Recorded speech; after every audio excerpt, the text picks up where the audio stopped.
Simone Weil murió de hambre a los 34 años en un hospital inglés durante la Segunda Guerra Mundial. No fue un accidente. Había rechazado comer más de lo que recibían los franceses bajo la ocupación alemana. Esta coherencia radical entre el pensamiento y la vida define toda su filosofía. La pensadora francesa había trabajado en las fábricas Renault para experimentar en su propio cuerpo la opresión del trabajo industrial. Descubrió que el trabajo en cadena somete el cuerpo y la mente a ritmos mecánicos que destruyen la dignidad humana. El obrero pierde la visión del conjunto y de sí mismo. Se convierte en un apéndice de la máquina. Su concepto más perturbador era el malheur, la aflicción extrema. No es una simple tristeza, es un sufrimiento que une el dolor físico, la opresión social y la desfiguración interior simultáneas. El aflicto puede creer que merece su desgracia, interiorizando la humillación como verdad sobre sí mismo. Weil identificó dos fuerzas que estructuran toda la realidad: la gravedad y la gracia. La gravedad es la fuerza mecánica de la necesidad que arrastra todo hacia abajo sin excepción.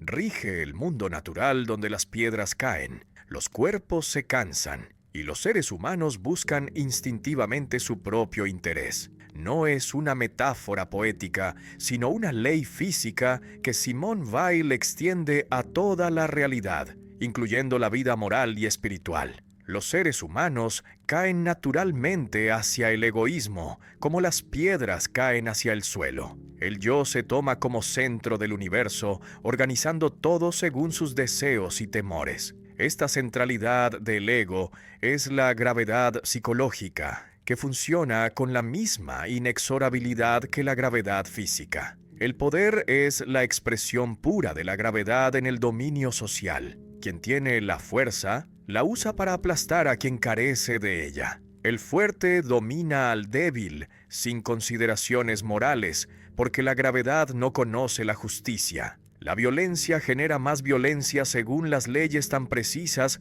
como las que rigen la caída de los cuerpos. La gracia es la interrupción sobrenatural de esta mecánica implacable. Desciende verticalmente desde lo alto sin ser producida por las causas naturales. Es un don que permite lo imposible: perdonar al enemigo, amar sin reciprocidad, renunciar al propio interés. Toda la realidad se estructura en esta tensión fundamental entre la caída natural y la elevación gratuita. No hay un término medio ni una síntesis que reconcilie ambas fuerzas. La gravedad arrastra hacia abajo con la necesidad mecánica, mientras la gracia eleva gratuitamente sin obligación. La gracia no se produce voluntariamente mediante los esfuerzos ascéticos o las prácticas piadosas. Estos esfuerzos pertenecen aún a la gravedad porque el yo los realiza buscando su salvación. Solo se puede preparar el alma vaciándola para que la gracia encuentre el espacio cuando descienda. Esperar la gracia requiere la paciencia sin garantías, porque no hay las técnicas que la convoquen infaliblemente. Puede no llegar nunca, dejando al alma en la sequedad perpetua. Esta incertidumbre escandaliza a quien busca las seguridades, pero es necesaria porque la gracia es libre sin ser causada por los méritos humanos. Weil rechaza toda la magia espiritual que pretenda controlar lo divino mediante los ritos o las fórmulas. La gracia no se compra con los sacrificios ni se gana con las virtudes. Desciende cuando quiere sobre quien quiere, sin que la voluntad humana la determine. La dualidad entre la gravedad y la gracia organiza toda la filosofía weiliana, atravesando cada dominio del pensamiento. La política es la lucha entre la fuerza que oprime y la justicia que libera. La ética es la tensión entre el egoísmo natural y el amor sobrenatural. La estética es la revelación de la gracia mediante la belleza que interrumpe la necesidad. La mística es la experiencia directa de la gracia que transforma radicalmente al que la recibe. Pero esta experiencia no se busca directamente porque buscarla es aún la gravedad del yo que quiere apropiarse de lo divino. La cruz cristiana es el símbolo perfecto de esta dualidad. La gravedad clava el cuerpo en la madera aplastándolo con todo su peso, Pero desde esa posición de máxima impotencia desciende la gracia redentora que transforma la derrota en victoria.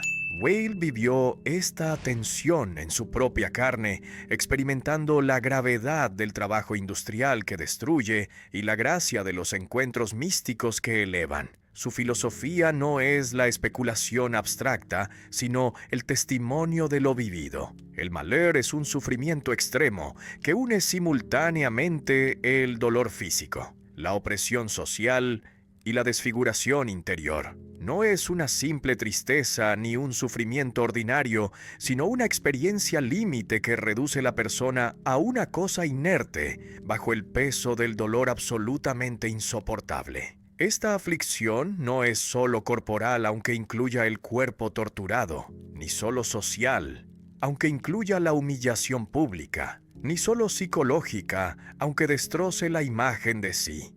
Es las tres dimensiones simultáneamente, multiplicando su poder destructivo. El dolor físico intenso y prolongado aniquila la capacidad de pensar, querer o mantener cualquier vida interior. El cuerpo se vuelve una prisión torturante donde el alma queda atrapada sin la escapatoria posible. La opresión social añade la humillación pública que destruye la dignidad. El aflicto es despreciado y tratado como un objeto sin valor. La desfiguración interior es la consecuencia de las dos anteriores que penetran hasta el centro del alma. El aflicto puede llegar a creer que merece su desgracia interiorizando la humillación como la verdad sobre sí mismo. Esta autodegradación es la victoria final del malheur que destruye la capacidad misma de resistir. Whale insiste en que el aflicto es transformado en una cosa, pierde la capacidad de actuar libremente,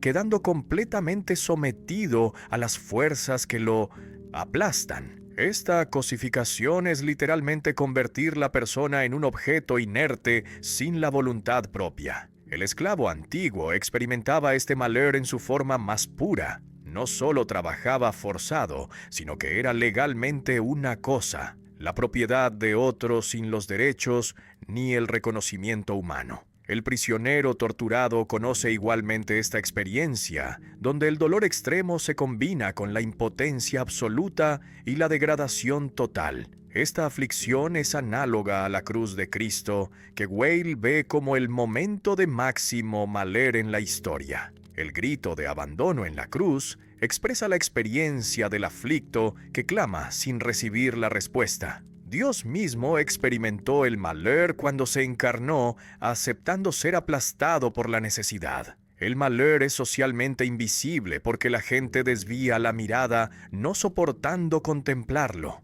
El aflicto provoca el rechazo instintivo en quienes lo ven porque su presencia recuerda la fragilidad humana que todos quieren negar. Whale critica duramente el optimismo que niega la realidad del malheur, interpretándolo como una prueba pedagógica o un castigo merecido. Estas racionalizaciones falsifican la experiencia real del aflicto que no aprende nada ni es castigado justamente. Simplemente es aplastado por la necesidad ciega que no tiene los propósitos ni los significados. El marxismo clásico entendió parcialmente el malheur cuando analizó la explotación capitalista, pero lo redujo a la dimensión económica, ignorando las otras dimensiones que lo constituyen. El existencialismo ateo también percibió la absurdidad del sufrimiento sin sentido, pero se quedó en la descripción fenomenológica sin captar la dimensión espiritual. Comprender esta experiencia límite es la clave para toda filosofía y toda teología verdadera, según Whale. Quien no ha enfrentado el malheur no puede pensar seriamente sobre la condición humana. La tentación constante es racionalizar el malheur, dándole el sentido que lo haga soportable. Pero Whale rechaza estas racionalizaciones como las cobardías intelectuales. La fuerza militar, económica y política convierte todo en una cosa, destruyendo la humanidad tanto de quien la ejerce como de quien la padece. No es simplemente la violencia ocasional, sino la estructura permanente de las relaciones humanas cuando la gracia no interviene. Esta cosificación universal es el tema central de la reflexión weiliana sobre la Ilíada. La Ilíada es el poema de la fuerza, porque muestra sin ilusiones cómo transforma a los hombres libres en los objetos inertes. Los guerreros homéricos son magníficos cuando luchan, pero instantáneamente se vuelven los cadáveres cuando la espada los atraviesa. Esta transformación súbita de sujeto en cosa es la esencia de la fuerza militar. Pero la fuerza cosifica también a los vivos, sometiéndolos a su poder sin matarlos. El prisionero de guerra pierde su libertad convirtiéndose en la propiedad del vencedor. El esclavo es una cosa legalmente, aunque conserve la vida biológica. Incluso el vencedor queda cosificado porque pierde la humanidad al ejercer el dominio absoluto sin límite. El poder ilimitado sobre otros destruye la capacidad de ver al otro como un ser humano. El tirano no reconoce las personas, sino solo los objetos que manipula según su voluntad. Wilde observa con agudeza cómo los héroes homéricos oscilan constantemente entre ser sujetos y ser objetos. Aquiles es el guerrero supremo que domina el campo de batalla, pero llora como un niño cuando le arrebatan su esclava preferida. Esta oscilación revela que nadie escapa completamente a la fuerza. La fuerza fascina y seduce generando una admiración que disfraza su naturaleza puramente destructiva. Los poemas épicos celebran a los guerreros. Los monumentos conmemoran las victorias. Las historias glorifican las conquistas. Incluso los vencidos admiran secretamente a los vencedores que los aplastaron. Los imperios se construyen mediante la fuerza, que somete los pueblos enteros, reduciéndolos a las cosas administrables. La burocracia imperial trata a las poblaciones como los recursos que se explotan sin las consideraciones humanas. Wilde critica radicalmente la sacralización de la fuerza que las religiones han practicado constantemente, desde los dioses guerreros de la antigüedad hasta las bendiciones eclesiásticas de los ejércitos modernos. Las religiones han consagrado lo que deberían condenar. El cristianismo histórico traicionó a Cristo al sacralizar el poder imperial romano. Cuando Constantino convirtió el cristianismo en la religión oficial, comenzó la gran apostasía que dura hasta hoy. La cruz, que era el símbolo de la víctima aplastada, se convirtió en el estandarte de los aplastadores. Cristo representa la renuncia absoluta a la fuerza, porque acepta ser crucificado sin resistencia. No llama a las legiones de ángeles para defenderse, ni maldice a sus verdugos. Esta impotencia voluntaria es el escándalo para quien admira la fuerza. La Ilíada, en cambio, mantiene la lucidez sobre la fuerza sin caer en la fascinación. Homero muestra la gloria de los guerreros, pero también los cadáveres que dejan. Celebra las victorias, pero no oculta las derrotas. Los griegos comprendieron mejor que los cristianos posteriores la naturaleza de la fuerza. Su tragedia es el género literario que explora cómo la fuerza destruye incluso a los vencedores. Agamenón regresa victorioso de Troya, pero es asesinado en su palacio. Wilde encuentra en la tragedia griega y en la cruz cristiana las dos revelaciones supremas sobre la fuerza. Ambas muestran que la fuerza cosifica universalmente sin excepciones. Ambas rechazan la fascinación que oculta esta verdad terrible. De crearse es renunciar a ocupar el centro del universo, devolviendo a Dios la existencia separada que nos dio al crearnos. Este movimiento contradice todo instinto natural, porque el yo quiere expandirse dominando el espacio psíquico y social. De crearse es el movimiento contrario de contracción que libera el espacio para que Dios habite. No significa odiarse ni aniquilarse físicamente. El suicidio es aún un acto del ego que quiere decidir sobre su propia existencia. De crearse es dejar de tomarse como la medida de todo sin destruir la existencia, sino transformando su orientación radical. La creación nos separó de Dios dándonos una existencia propia. Este don es también la distancia, porque existir separadamente es no ser Dios. De crearse es aceptar voluntariamente esta distancia, renunciando al deseo secreto de ser Dios que habita todo ego humano. El pecado original, según Weil, es la pretensión del yo de ocupar el lugar de Dios. Querer ser como Dios, conociendo el bien y el mal, es afirmarse como el centro absoluto desde el cual se juzga todo. El yo debe vaciarse como Cristo se vació aceptando la condición humana hasta la muerte. Esta kenosis o vaciamiento es el modelo que la decreación imita. Weil distingue radicalmente entre la renuncia auténtica y el masoquismo psicológico. El masoquista se odia porque el odio es aún la afirmación del yo que se toma como objeto de desprecio. La decreación, en cambio, es la indiferencia al yo que deja de importar como foco de atención.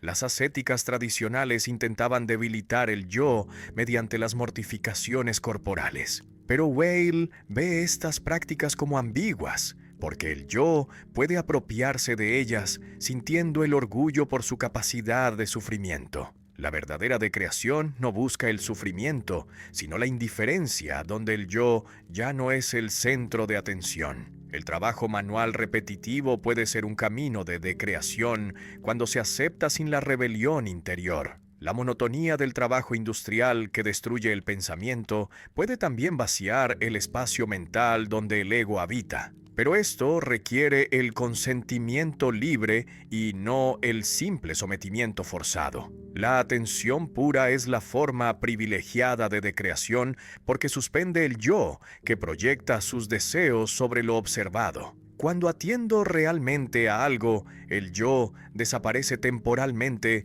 porque toda la energía se dirige al objeto sin el retorno narcisista. Solo quien se decrea puede amar sin apropiarse del otro. El amor ordinario es gravitatorio. El yo busca la satisfacción en el objeto amado que se convierte en la propiedad. El amor decreado, en cambio, es el puro don que no busca el retorno. Existir sin aplastar a los demás es imposible para el ego, que naturalmente se expande ocupando todo el espacio disponible. Salir de esta lucha requiere de crearse, porque solo el yo vaciado no compite ni busca imponerse. Weil reconoce que la decreación completa es imposible sin la gracia. Todo esfuerzo del yo por destruirse es aún la afirmación del yo que realiza el esfuerzo. La preparación consiste en reconocer la imposibilidad de decrearse por esfuerzo propio. Esperar pasivamente sin hacer nada es más difícil que actuar intensamente. El trabajo en cadena somete el cuerpo y la mente a los ritmos mecánicos que destruyen la dignidad humana, reduciéndola a una función repetitiva. El obrero pierde la visión del conjunto y de sí mismo, convirtiéndose en un apéndice de la máquina que dicta sus movimientos. Weil trabajó en las fábricas Renault durante meses, conociendo por experiencia directa la opresión del tiempo industrial. Los gestos se repiten miles de veces al día sin la variación posible porque la cadena de montaje exige la velocidad uniforme. La máquina impone su tempo inhumano que ignora el cansancio, el hambre o la necesidad de pausas. El cuerpo se transforma en un autómata que ejecuta los movimientos sin el pensamiento consciente. Las manos operan mientras la mente vaga perdida en el vacío o en las fantasías escapistas. Esta disociación entre el cuerpo y la mente es una forma de cosificación. El cansancio extremo anula la capacidad de pensar, rezar o mantener cualquier vida interior. Después de 8 o 10 horas en la cadena, solo queda el agotamiento que impide toda actividad mental compleja. Los obreros que Weil conoció vivían en un estado de embrutecimiento forzado, donde la supervivencia material agotaba todas las fuerzas. El salario no compensa esta esclavitud apenas disimulada. Los economistas calculan el valor del trabajo en términos monetarios, ignorando completamente el costo humano. La civilización industrial está fundada sobre esta opresión estructural que explota a millones sin reconocerlo. El marxismo identificó correctamente la explotación económica, pero no captó completamente la dimensión espiritual del sufrimiento obrero. La revolución socialista que promete liberar a los obreros mediante la propiedad colectiva de los medios de producción no resuelve el problema fundamental. Si la organización del trabajo permanece idéntica, cambiando solo el propietario nominal, la opresión continúa. Weil rechaza tanto el capitalismo que explota abiertamente como el socialismo burocrático que explota en nombre del pueblo. Ambos sistemas comparten la misma concepción del trabajo como un proceso mecánico donde el humano es una pieza intercambiable. El trabajo debería ser la actividad mediante la cual el humano transforma la materia, expresando su creatividad. El artesano que fabrica un objeto del principio al fin experimenta esta plenitud, pero el obrero industrial que repite los fragmentos desconectados nunca ve el producto terminado ni comprende su función en el conjunto. Esta fragmentación destruye el sentido del trabajo, convirtiéndolo en la pura necesidad externa. El obrero trabaja solo para cobrar el salario que permite sobrevivir hasta el próximo día de trabajo.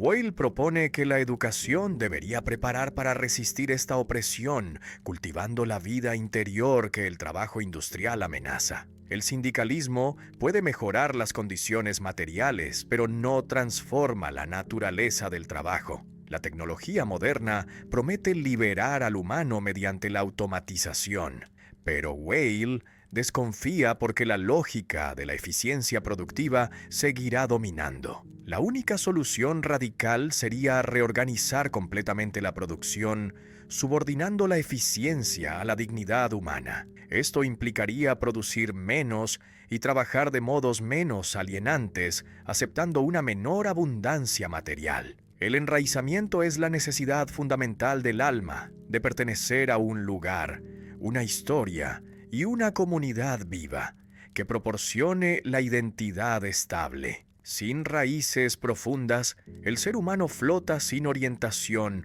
cayendo en la angustia existencial que caracteriza la modernidad desarraigada. La sociedad moderna desarraiga sistemáticamente mediante los procesos que destruyen las comunidades tradicionales. La industrialización arrancó a millones de campesinos de sus tierras, llevándolos a las ciudades donde viven como extraños sin los vínculos orgánicos. El capitalismo acelera este desarraigo porque trata a los trabajadores como la mercancía móvil que se traslada según las necesidades del capital. La movilidad geográfica que el sistema económico exige es, en realidad, una forma de violencia que destruye los vínculos comunitarios.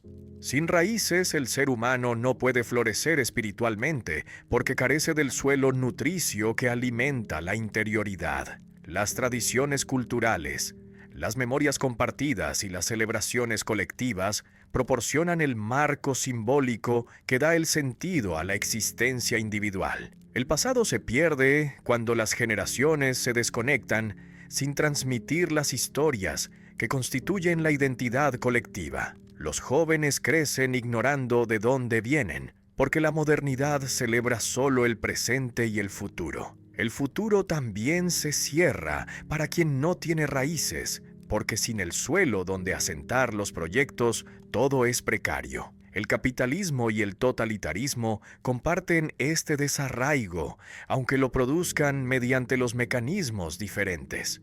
El capitalismo desarraiga mediante la movilidad forzada. El totalitarismo desarraiga mediante la represión que destruye toda la solidaridad horizontal.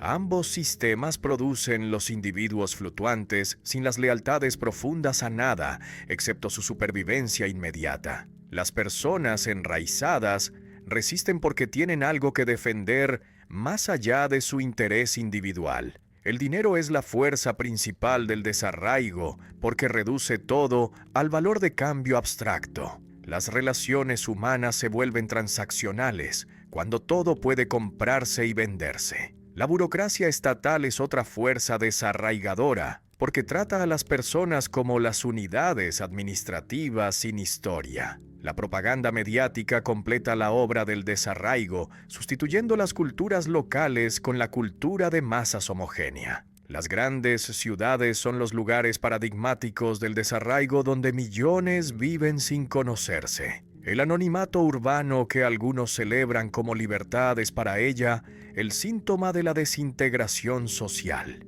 Los inmigrantes experimentan el desarraigo de forma especialmente aguda porque pierden todo el contexto cultural que daba el sentido a su vida. Pero el desarraigo no afecta solo a los inmigrantes, sino a toda la población moderna. Reconstruir las comunidades enraizadas es la tarea política urgente para evitar el nihilismo masivo que amenaza. Sin raíces, las personas caen en la desesperación o en los fanatismos que prometen la pertenencia artificial. Los totalitarismos del siglo XX reclutaron sus seguidores entre los desarraigados. Esta reconstrucción no puede ser el simple retorno nostálgico al pasado. Requiere inventar las nuevas formas de enraizamiento que sean viables en las condiciones modernas. Weil no idealiza las sociedades premodernas que tenían sus propias formas de opresión, pero insiste en que el enraizamiento es una necesidad humana universal,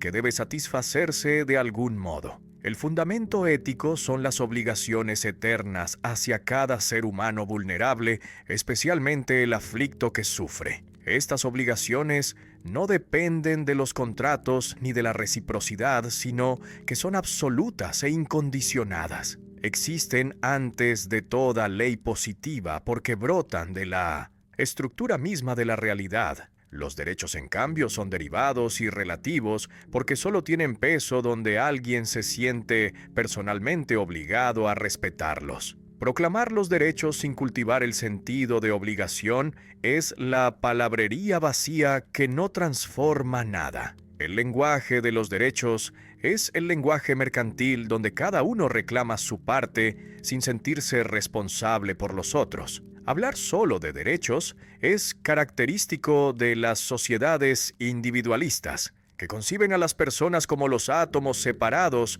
que negocian sus intereses. Cada uno exige lo suyo sin preguntarse qué debe a los demás. Los derechos de unos chocan con los derechos de otros sin un criterio superior que los arbitre. Las obligaciones, en cambio, tienen la prioridad absoluta porque no admiten la negociación ni las excepciones. Ante el hambriento, no cabe preguntar si tiene el derecho a comer. Hay una obligación directa que surge de su necesidad y de mi capacidad de responder. Esta obligación es anterior a toda ley escrita. Weil rechaza el contractualismo que fundamenta la ética en los acuerdos entre personas que pactan sus relaciones. Esta teoría presupone que las personas son originalmente extrañas sin los vínculos previos.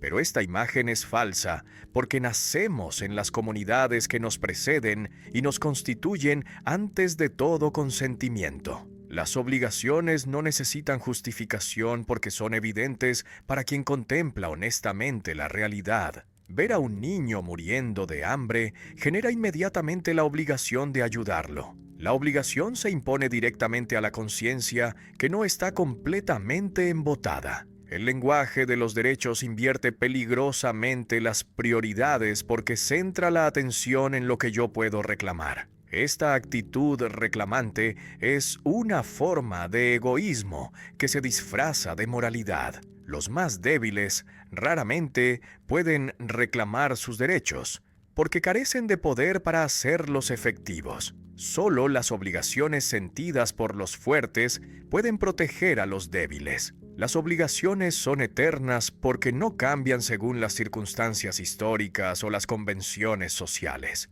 Siempre fue y siempre será malo dejar morir de hambre a un inocente. Los derechos humanos modernos son las conquistas históricas importantes, pero insuficientes porque permanecen en el nivel de lo reclamable. Proclamar que todos tienen el derecho a comer no alimenta a nadie si los que pueden alimentar no sienten la obligación de hacerlo. Esta prioridad de las obligaciones funda una ética más radical que el liberalismo individualista de los derechos. El liberalismo celebra la autonomía individual sin reconocer suficientemente la responsabilidad hacia los otros. Las revoluciones modernas proclamaron los derechos del hombre generando las expectativas de liberación universal. Pero estas expectativas se frustraron porque proclamar los derechos sin cultivar las obligaciones no transforma las relaciones sociales.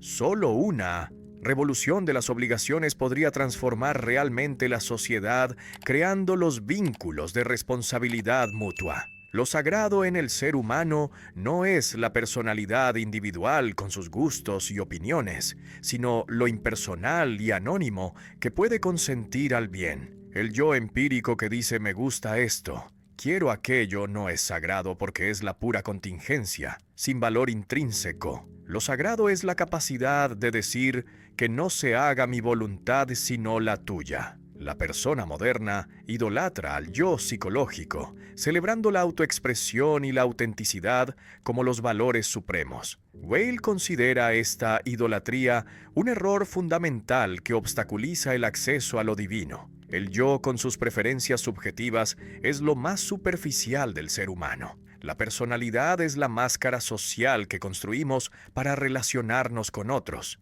Incluye los roles que desempeñamos, las opiniones que defendemos y los rasgos que nos distinguen. Esta construcción es necesaria para la vida social, pero no tiene valor espiritual.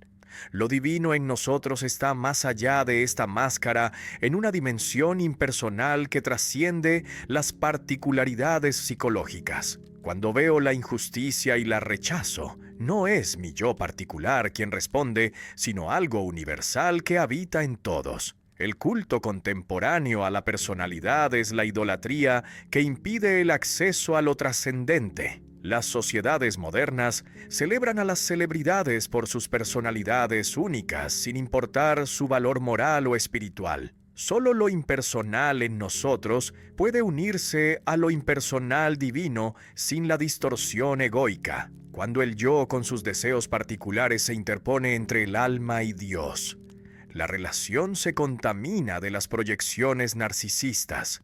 Weil rechaza las psicologías modernas que intentan fortalecer el yo, ayudando a las personas a expresarse más plenamente. La mística auténtica trasciende la personalidad, alcanzando los estados donde el yo desaparece temporalmente. En la contemplación profunda no hay nadie que contemple, sino solo la contemplación sin sujeto. Weil distingue entre la persona y la personalidad. La persona es el ser humano concreto con su historia única que merece el respeto absoluto. La personalidad es la construcción psicológica superficial que debe trascenderse. Esta distinción permite rechazar el individualismo sin caer en el colectivismo que anula a los individuos. El anonimato puede ser una forma de santidad cuando permita que lo impersonal opere sin la vanidad del yo que busca el reconocimiento. Los que hacen el bien anónimamente, sin buscar el crédito, manifiestan esta impersonalidad sagrada. La humildad auténtica es el reconocimiento de que el yo no es lo más valioso. El humilde no se desprecia masoquistamente, sino que simplemente no se sobrevalora. El orgullo, en cambio, es la absolutización del yo, que se toma como la medida de todo. Weil critica el romanticismo que celebró el genio individual como la fuente de valor. Los románticos sacralizaron la originalidad y la autoexpresión personal contra las normas objetivas. El arte genuino no expresa la personalidad del artista, sino que revela las verdades impersonales mediante las formas sensibles. El gran artista es el medium que permite que lo universal se manifieste. La educación debería cultivar lo impersonal en los estudiantes, enseñándoles a reconocer las verdades objetivas sin referirlas constantemente a sus opiniones. La ciencia natural alcanza la objetividad porque prescinde de lo personal, estudiando los fenómenos según las leyes universales. Esta disciplina impersonal es el modelo para todo conocimiento genuino. Weil abraza las contradicciones sin intentar disolverlas en las síntesis artificiales que las nieguen. La realidad está constituida por las tensiones irreductibles que no pueden superarse mediante las dialécticas hegelianas. Mantener juntos los opuestos es la tarea del pensamiento riguroso que resiste la tentación de elegir un lado cómodamente. La necesidad y la libertad son los opuestos absolutos que coexisten sin posibilidad de reconciliación. El mundo natural funciona según las leyes necesarias donde nada es libre, pero el ser humano experimenta la libertad real que no puede negarse. La justicia y la fuerza son igualmente irreductibles. La justicia exige que cada uno reciba lo que merece independientemente del poder que tenga. La fuerza distribuye los bienes según la capacidad de tomarlos, ignorando todo mérito. La distancia y el amor forman otra contradicción fundamental. Dios creó el mundo separándose de él, estableciendo la distancia absoluta.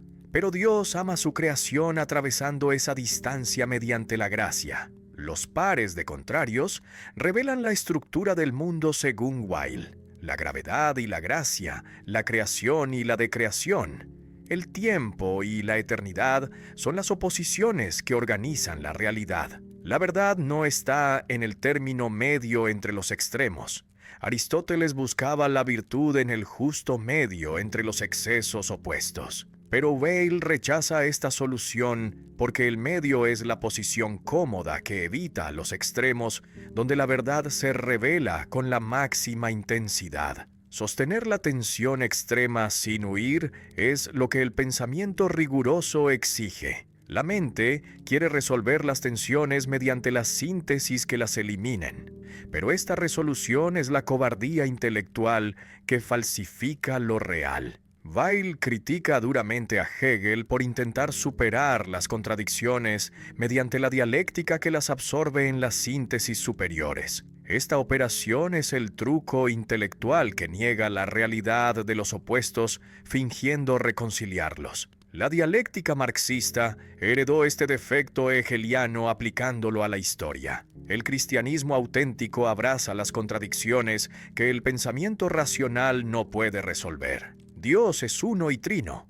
Cristo es humano y divino. La gracia es libre pero soberana. Estas paradojas escandalizan a la razón que busca la coherencia lógica. Los intentos de racionalizar el misterio cristiano eliminando las contradicciones producen las herejías que simplifican, falsificando. El arrianismo negó la divinidad de Cristo para evitar la paradoja de la unión de lo divino y lo humano. El arte también abraza las contradicciones sin resolverlas. La tragedia griega presenta los conflictos donde ambos lados tienen razón sin que haya una solución que satisfaga a todos. Antígona y Creonte defienden los valores legítimos que se excluyen mutuamente. La geometría euclidiana es el modelo de pensamiento contradictorio.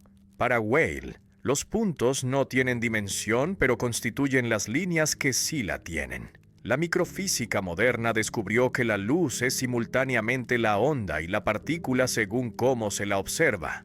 Weil propone que la filosofía debe aprender de la física a convivir con las contradicciones irreductibles. La obsesión por la coherencia lógica es el prejuicio que empobrece el pensamiento. Esta aceptación de las contradicciones no es el relativismo que niega la verdad. Las contradicciones son objetivamente reales. El misticismo también testimonia las contradicciones vividas en la experiencia de lo divino. Los místicos hablan del vacío que es la plenitud, de la nada que es el todo, de la muerte que es la vida. Weil concluye que la capacidad de sostener las contradicciones es el criterio de profundidad filosófica. Los pensadores superficiales eliminan las tensiones mediante las simplificaciones. Los profundos las mantienen aún cuando generen la incomodidad intelectual. Amar a Dios pasa necesariamente por el amor al prójimo concreto,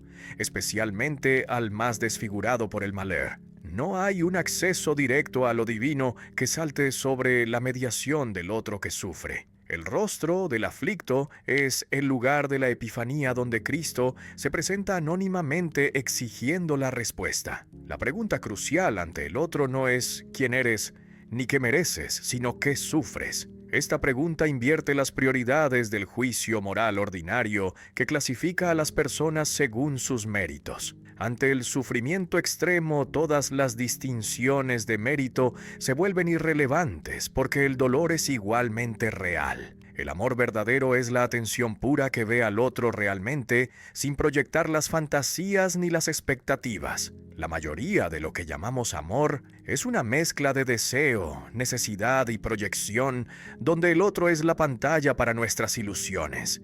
Cristo es el mediador perfecto que hace posible el amor imposible. Es el puente entre la creación necesaria, regida por la gravedad, y el Dios trascendente inalcanzable. La cruz es el lugar donde la mediación se realiza completamente. Cristo experimenta el maler extremo del abandono divino, sintiendo la ausencia de Dios que el aflicto siente. Amar al enemigo solo es posible por la gracia, porque la gravedad natural empuja inevitablemente a la venganza. El amor al enemigo no es un sentimiento que se produce voluntariamente, sino un acto que se realiza a pesar de los sentimientos. La acción es lo que cuenta y no los sentimientos que la acompañan. Weil rechaza las éticas sentimentales que confunden el amor con los sentimientos cálidos. La compasión auténtica no es la lástima condescendiente que mira al otro desde arriba.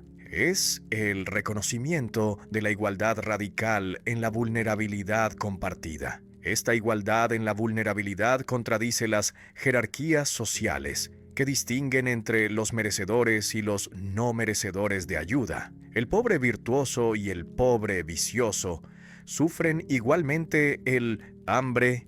Weil critica la beneficencia burguesa que ayuda a los pobres desde la posición de superioridad moral. El amor al prójimo exige la justicia porque no puede tolerar que otros sean oprimidos. El amor sin la justicia es el sentimentalismo, que consuela sin transformar las estructuras que causan el sufrimiento. Pero la justicia sin el amor es la frialdad que calcula sin compadecerse.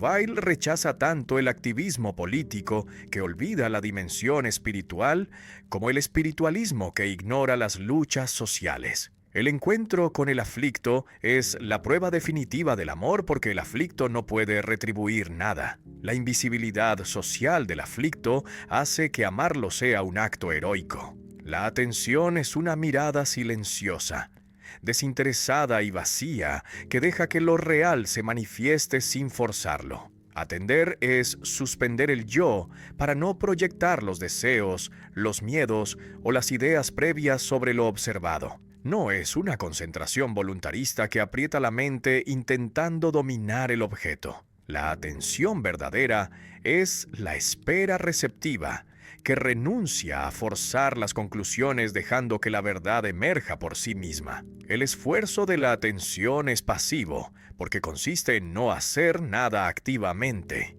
Mantener la mente vacía sin llenarla de pensamientos requiere la energía sin ser una acción positiva. La educación debería formar esta capacidad durante años, en lugar de llenar la memoria de los datos que se olvidan después de los exámenes. Los sistemas educativos modernos privilegian la acumulación de información sin cultivar la facultad de atender. Incluso los ejercicios matemáticos abstractos entrenan la atención necesaria para la justicia moral. Resolver los problemas geométricos enseña a suspender los deseos concentrándose en las relaciones objetivas. Zeil valora extraordinariamente las matemáticas no por su contenido específico, sino por su función pedagógica. Solo la atención sostenida permite ver al aflicto sin huir ni despreciarlo automáticamente. Los estudiantes que aprenden a concentrarse en los problemas difíciles sin rendirse cultivan la paciencia que después aplicarán en los contextos morales. La oración es la forma suprema de atención porque se dirige a Dios sin buscar los resultados específicos. Orar atentamente es esperar en silencio sin exigir las respuestas ni las consolaciones. Weil distingue entre orar pidiendo las cosas y orar simplemente estando presente ante Dios. La contemplación mística es la atención llevada a su máxima intensidad, donde el yo desaparece completamente. Los místicos insisten en que no pueden forzar las experiencias contemplativas mediante las técnicas,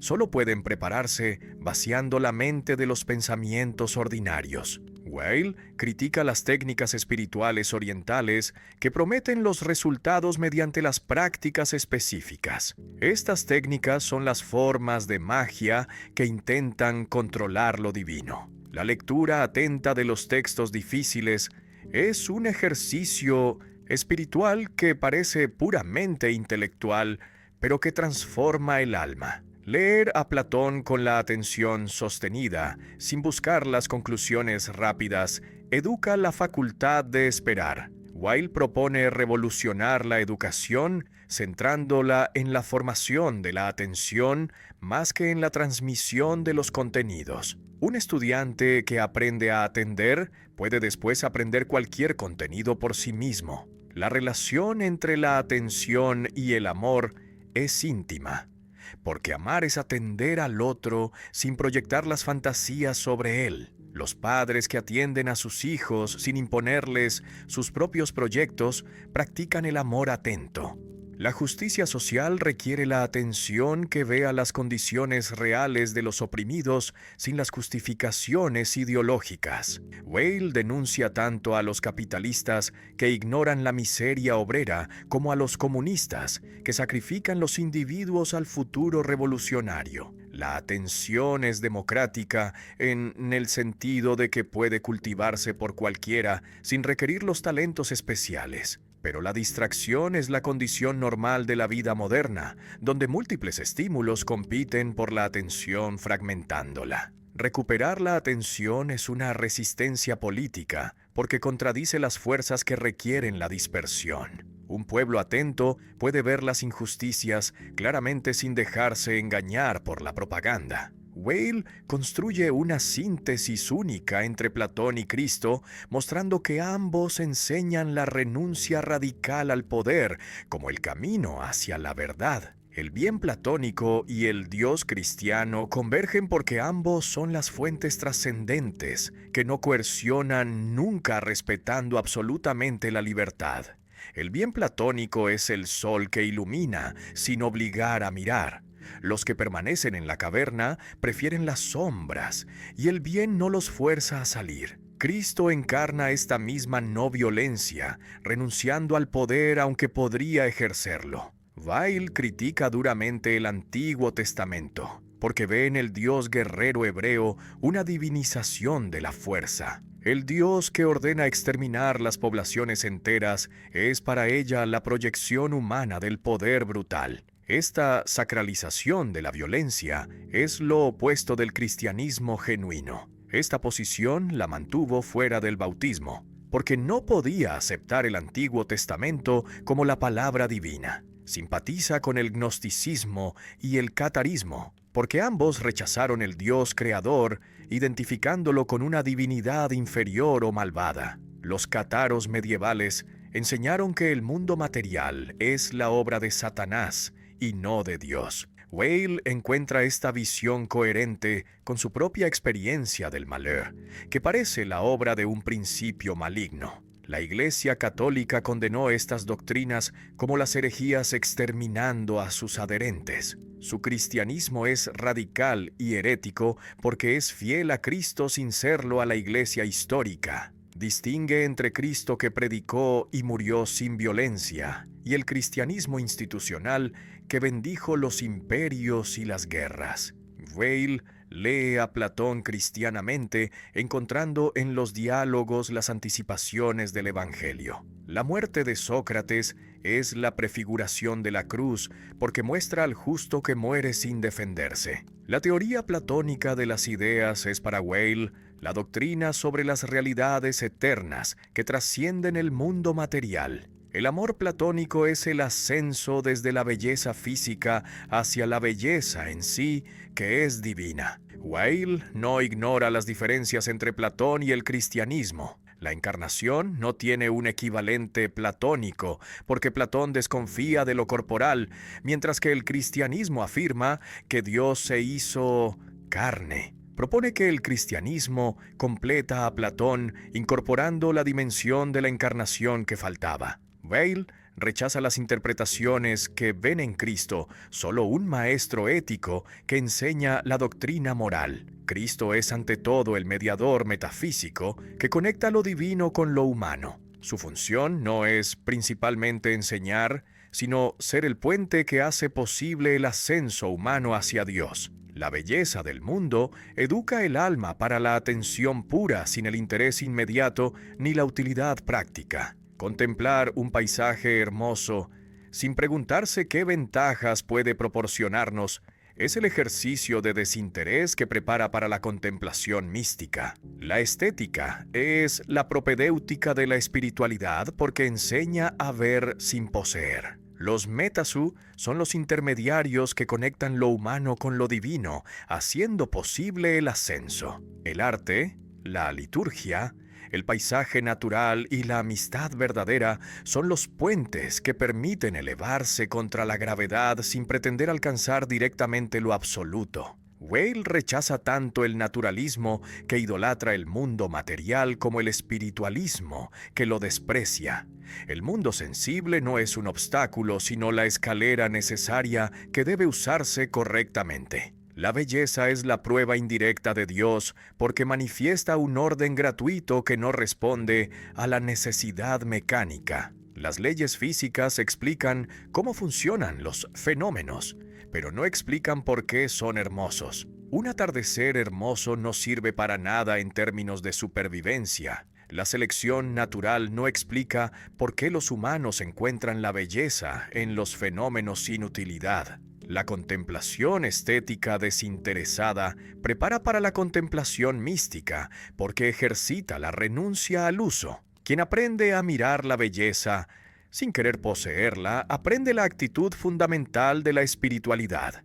Pero el arte puede degradarse en el entretenimiento o la propaganda cuando pierde su función mediadora. Weil valora especialmente el arte religioso tradicional porque fue creado para servir a la liturgia, sin las pretensiones de originalidad personal. Los iconos ortodoxos y el canto gregoriano son anónimos. La liturgia cristiana es un metaxu privilegiado porque combina la belleza sensible con el contenido espiritual. Los ritos sacramentales usan los elementos materiales como el pan, el vino y el agua para mediar la gracia. El paisaje natural, especialmente las montañas y el mar, ejercen la función contemplativa que las ciudades destruyen. Weil encuentra en la naturaleza una presencia divina que las construcciones humanas ocultan. La amistad verdadera es un metaxu porque conecta dos almas mediante un vínculo que las trasciende. Los amigos no se poseen mutuamente, sino que comparten algo mayor que ambos veneran. Los griegos valoraban la amistad más que los modernos, que priorizan el amor romántico. Pero todos estos intermediarios pueden convertirse en los ídolos que bloquean el acceso a Dios en lugar de facilitarlo. Cuando el arte se adora por sí mismo se vuelve la pantalla opaca. El mundo sensible es un libro que debe leerse correctamente como el signo de las realidades superiores. Quien lo lee literalmente se queda en la superficie. Quien lo lee alegóricamente descubre los significados que trascienden lo visible. La física matemática moderna para Weil revela el carácter simbólico del mundo porque muestra que la materia es la estructura matemática más que la sustancia sólida. Esta desmaterialización de la materia confirma la intuición platónica de que lo real es inteligible más que sensible.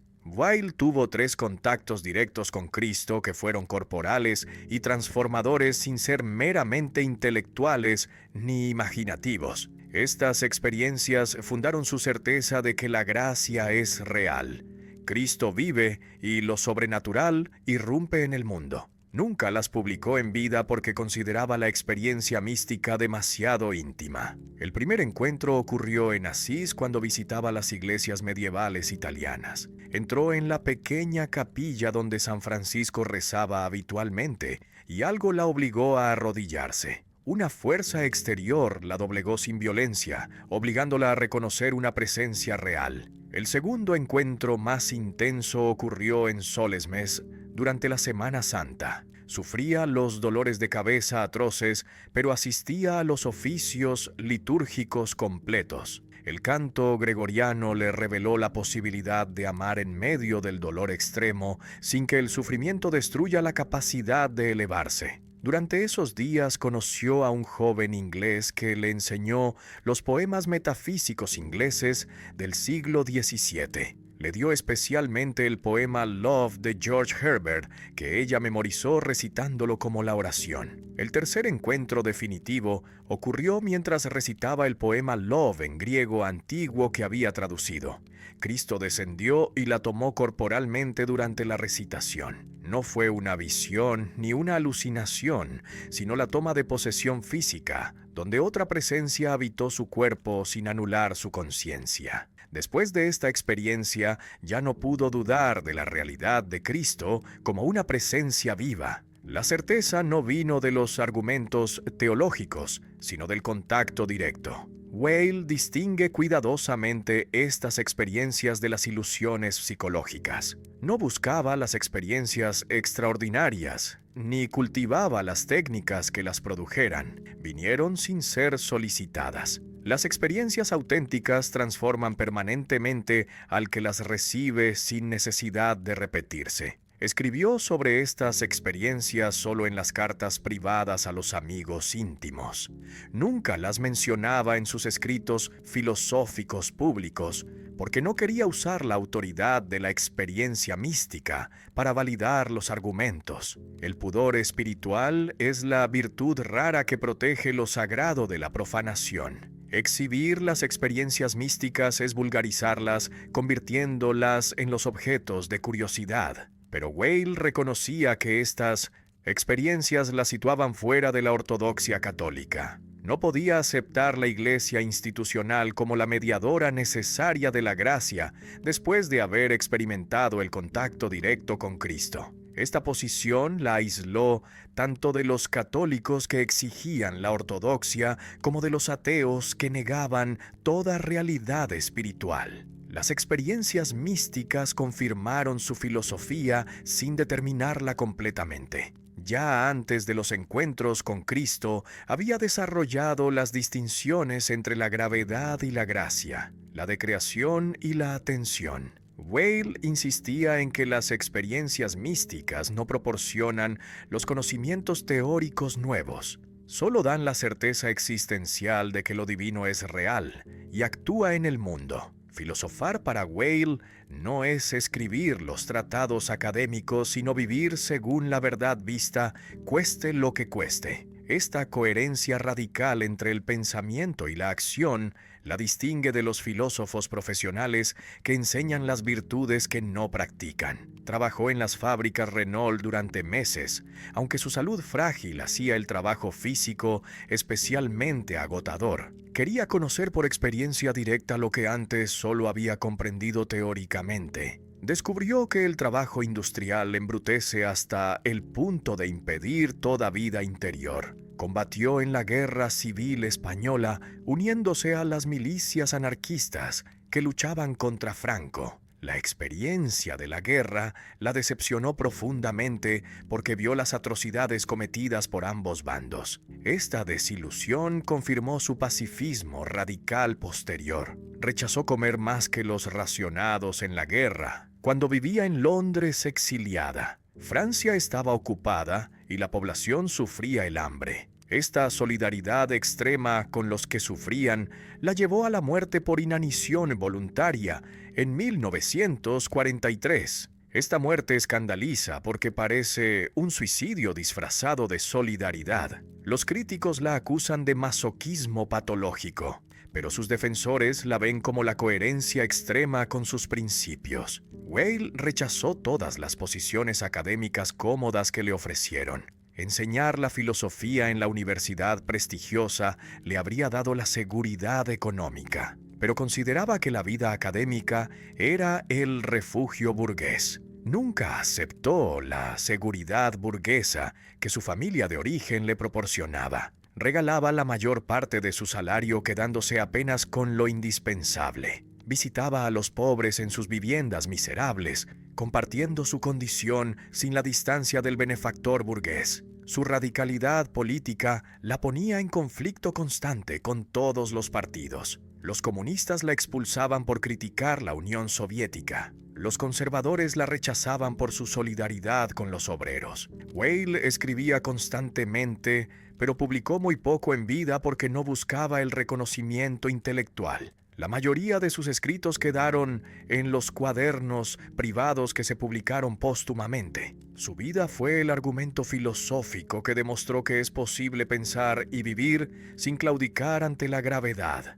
La coherencia extrema entre la teoría y la práctica tiene los costos terribles. Weil pagó con su salud, su seguridad y finalmente su vida. La pregunta que su vida plantea es si la filosofía debe ser una profesión académica o un modo de vida que transforma la existencia. Weil intenta recuperar la tradición socrática, mostrando que es posible aunque extremadamente difícil. Los que leen su obra sin conocer su vida pierden la dimensión esencial porque el pensamiento y la acción son inseparables. Cada concepto filosófico que desarrolla está encarnado en las decisiones concretas que tomó. Weil murió joven sin completar las obras sistemáticas, pero su fragmento vivido vale más que las bibliotecas completas de la filosofía académica. La posteridad la ha reconocido como una de las voces filosóficas más originales del siglo XX. Su filosofía de la gravedad y la gracia,